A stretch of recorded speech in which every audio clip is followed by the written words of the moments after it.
So the first one they're asking us to solve, you got to solve for x. So I have two fractions here with a different denominator and I need to subtract them. So when I have to subtract fractions of different denominators, you need to find a common denominator.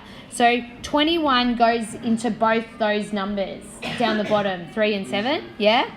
So I times this one by 7, so it means I'm going to times the top by 7. So it'll look like that, yeah? And I times this one by 3 to get to 21.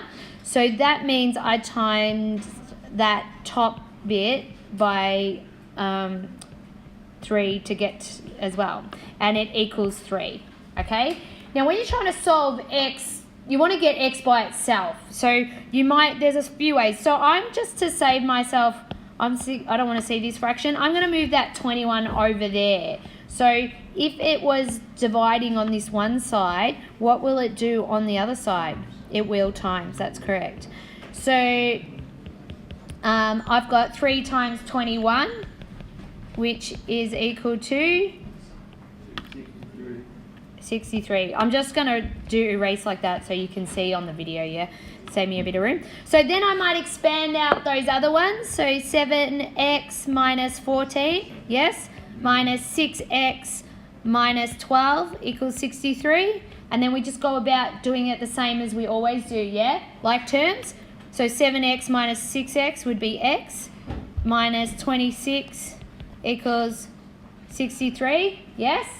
And then you're going to move that over there. So you get x equals 63 plus 26. So what will x equal? Pardon? 89. Good. All right. Okay, so now I'm going to do this next one. And we have, you've got to solve for x. So you've got a couple of x's there. So let's just rearrange and see if we can separate it. So what I'm going to do is I'm going to move this bit over the equal sign. So if I did that, wouldn't it be timesing? Yeah? And I'm left with this. Now because I want to get x by itself, we want to we probably want to expand so we can get it out of that bracket, yeah? So if I go, it would be tx minus a times t, yeah? You happy with that? I'm just expanding that bracket out. Okay, now because we only want one x, so the best thing to do is probably get the x's onto one side again. Now that I don't have a fraction or anything, stopping me. So I might move, it doesn't matter what you do, there's a couple. I'm going to move this over here and this one over here. So I would have tx minus x equals a positive at. Are you sort of happy with what I did there? Yeah? Now, if I'm trying to get this little x by itself, see how it's common in these two terms? Is that true? If it's common, that means you can factorize that little part, that little expression. So if I took x out, what would I be left with? T minus, there's one of them there, isn't it? If I expanded that out, would I go back to this? I would. Tx minus x, wouldn't I? Yeah. So now I've got tx equals at. Now you're just trying to get x by itself, so let's just move that guy over the equal sign. So it'll do the opposite, which is, it's timesing there.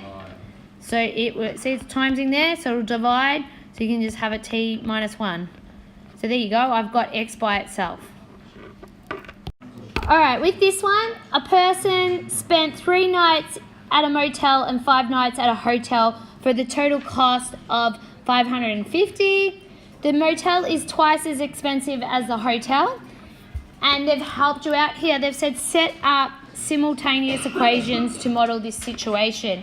So what I might do is I'm just going to call a motel an M, 1 night in a motel, yeah? M equals 1 night in motel, whatever. So I'm going to say 3M plus, and I'm going to say H for hotel. Yeah? You're happy with that? Yeah. And if I did those nights, that would cost me $5.50, sorry. Now, they said the motel is twice the hotel. So, motel equals 2 hotels.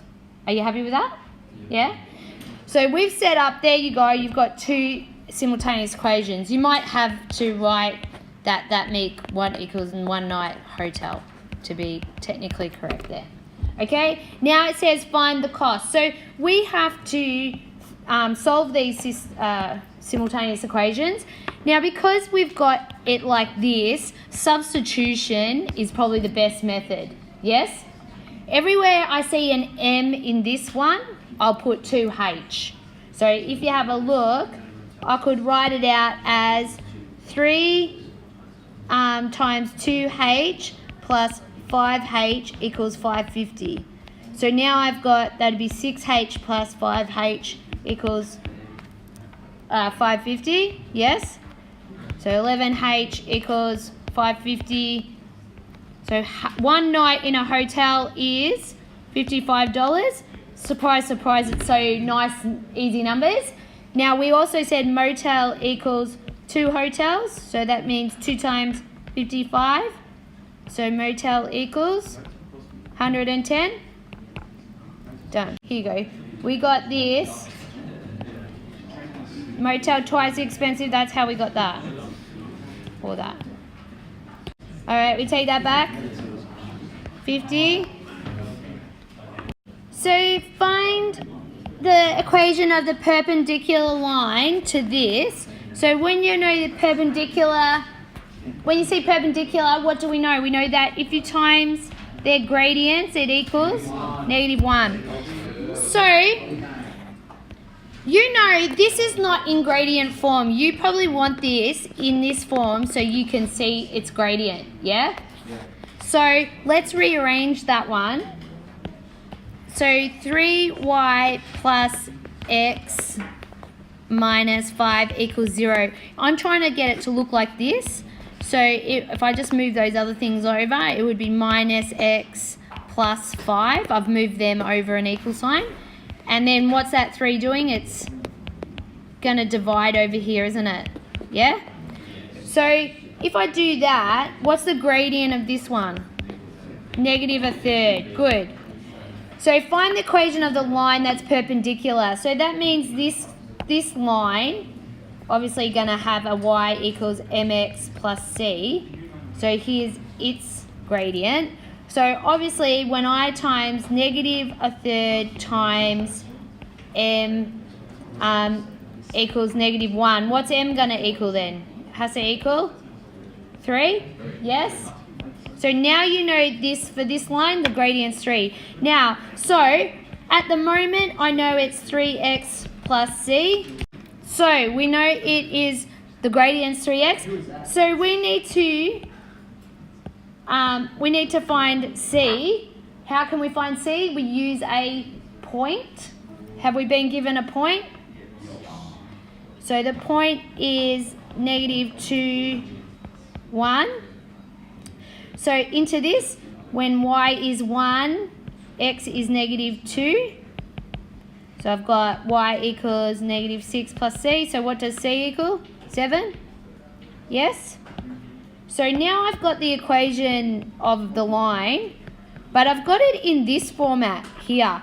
But the question asks up here, write your answer in this form. So they want a and x, and they want the x and y's on the same side. Now see this, when a is greater than 0 on your sheet, that means they've got to be, it needs to be a positive number. Yeah? Would that be true? Greater than 0? So if you look, I need the x value to be positive. It's positive on this side, so I'm not going to move it. I'm going to move the y over, yeah? And then I'll have equals, and I'll move the 7 that way. So I would have 7 equals 3x minus y. Okay, so can you see if I could write 3x minus y equals 7. Now, can you see now? There's the ax term, yeah? Plus by equals c. So if you do that, what's a? What's the value in front of x? Pardon? 3, good. What's B? What's the value in front of Y?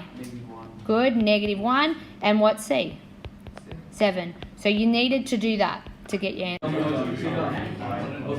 Boys, this should be -7 here. Oh, yep. When we moved it, so that's -7 and that's -7.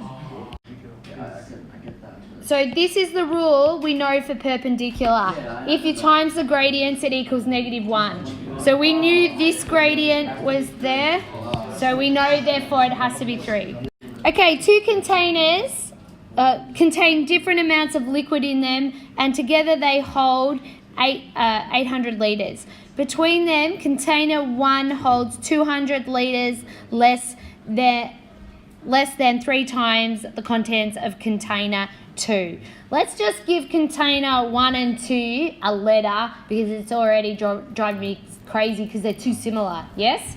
So under here, I'm going to call that one X and that one Y. So here in our first statement, said 2 containers and together they hold 800 litres.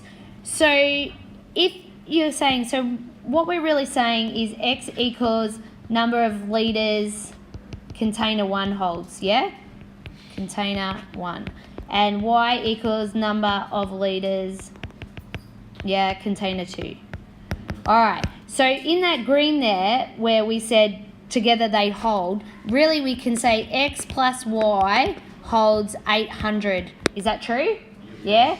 Now, you just really read off the other one, like read off what it says. So X holds 200 less than 3 times Y. So if I write that out, so X equals 3 times Y, but you take 200 less than that. Yeah? If we're just going to set up, it says set up the simultaneous equations, because I've told the examiner up there that I'm going to change it to X and Y, I'm quite happy. I feel confident to write X plus Y equals 800. If I hadn't written that statement, they might be looking at me and saying, that's not fair. So, there we go. And find the amount of container. What are you going to do? You're going to solve simultaneous equations. And once again, because I've got an X like that, X equals, I might use substitution where where I see that X, I'm going to write that instead. So I'll write 3y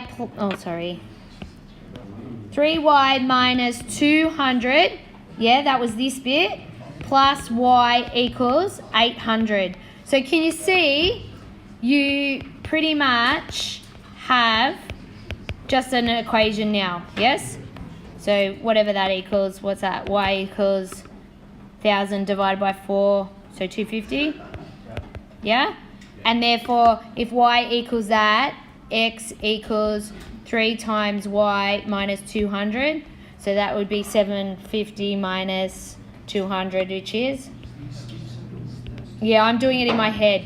Okay, the straight line PQ makes an angle of 135 with the positive direction of the x-axis. So let's just look at that, what that means. So if you've got your axes, and you've got Y and this is X, going over here, going this way is the positive direction of X. So when it says it makes an angle, it's always on the right of the line. So what you actually have here is a line going like that, and they're always talking about this angle. When they say the positive direction of X, it's always the right side of the line. So it depends. So if I've got it like that, now I drew it like that because they said it was 135 degrees. Yes? Now, if the line is going that way, see how it's going that way, what does that mean the gradient looks like is? If it's going backwards like that, the gradient is negative. Good. So negative.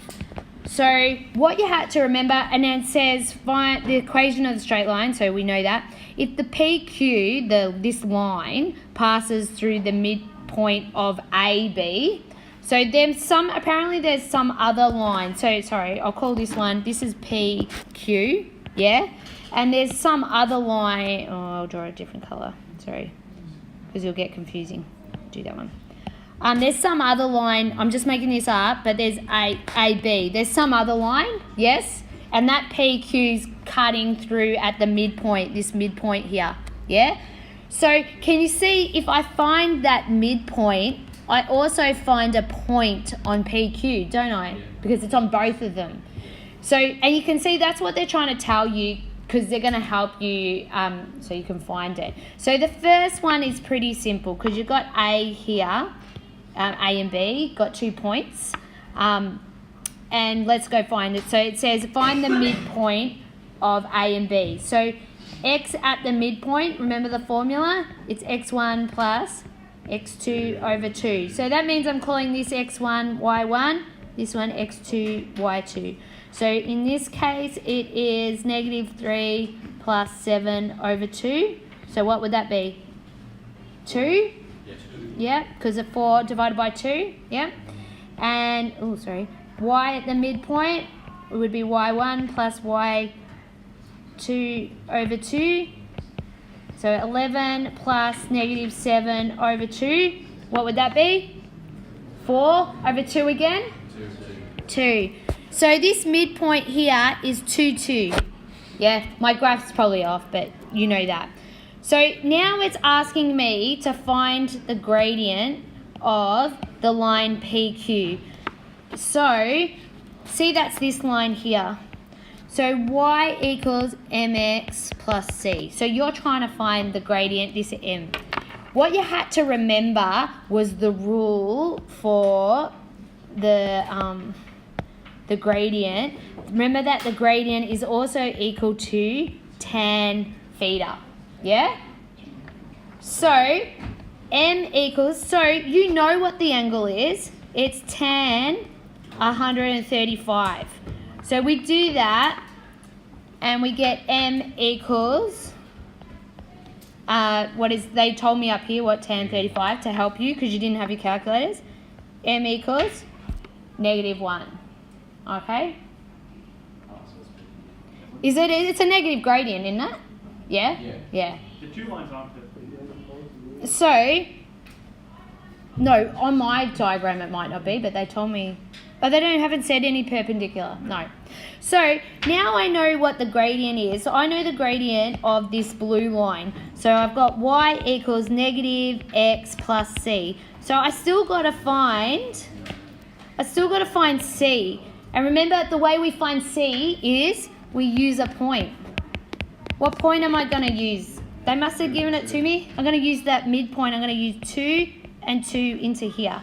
So what I've got is, every time this is x and y, 2 equals negative times 2 plus c. So bring the 2 over here, it'll be 2 plus 2. So what does c equal? 4. So therefore, PQ, line PQ, is y equals -x plus 4. Okay, find the equation of the perpendicular bisector of the line segment joining these 2 points here. So first of all, you've got a line, say A and B. This is a little bit off because of the 1 and -2. Sorry, it's actually going the other way. I feel bad drawing it. Those people who are literal.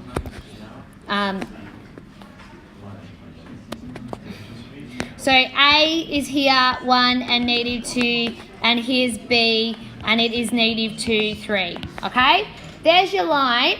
Now, when they ask you to find the equation of the perpendicular bisector, what that is, perpendicular means it goes at a right angle, yes? And a bisector means it's exactly half. So therefore, this is the midpoint of A and B. Yeah? So no, well, that's how you've got to find it. So you need, what they want this equation here, that line. That's the question, okay? So this AB has its own equation, doesn't it?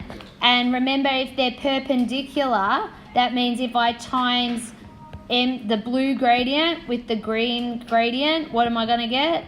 -1, okay? So you can find the blue's gradient using the y2 minus y1, yes? So here's x, I'll call that x1, y1, yes? x2, y2. So what have we got? We've got -2 minus 3 over 1 minus 2, yes? Tidy that up, that'd be -5 over 3, yes? Did everyone get that? So, what I know is -5 over 3 times the green m equals -1. So what do I need m to be to make it -1? Wouldn't I need 3 over 5? Yes? If I wrote that as 3 over 5, and this was -5 over 3, would that give me -1? It would, wouldn't it? Yep. Alright, so just rub that out. You'll see it on the video still, so you can go m equals 3 over 5. Yeah? We've got a gradient. So now I know I've got m equals 3 over 5x plus c. But how do we find c? We need to use a point, don't we? Use a point to find c. So I've got to find the midpoint, yeah? I could use the midpoint. So I'm going to find midpoint. So midpoint of the line AB. So x at the midpoint equals x1 plus x2 over 2. So that would be -2 plus 1 over 2. What's that equal? Half? Yes? And y equals y1 plus y2 over 2. So I'm using these points again. Oh God, sorry. It likes to find the ruler. So what is it? 3 plus -2. So what's that? Another half. Yes? They're not giving nice numbers now. I must be there. Oh God. And that ruler. Alright, so we know the midpoint is a half and a half. Yes? Oh, sorry, was it -half? -half and a half. So I'm going to use that over here into this equation. So I've got a half equals 3 times over 5 times -1/2 plus c. Here we go, because I know you love fractions. So we've got a half. When you times fractions, you just times across the top. Yeah? Now, I've got to get c by itself, so let's move him over there.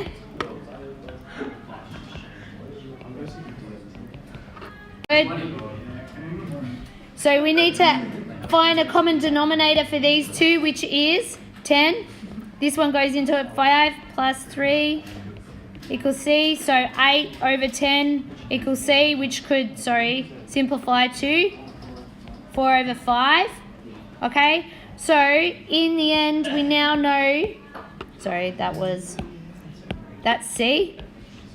And so therefore our equation, y equals 3 over 5x plus 4 over 5.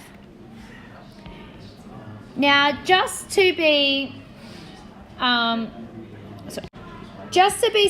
to be nasty, they don't have the equation written out in fraction form. So do you remember what I said to get rid of them?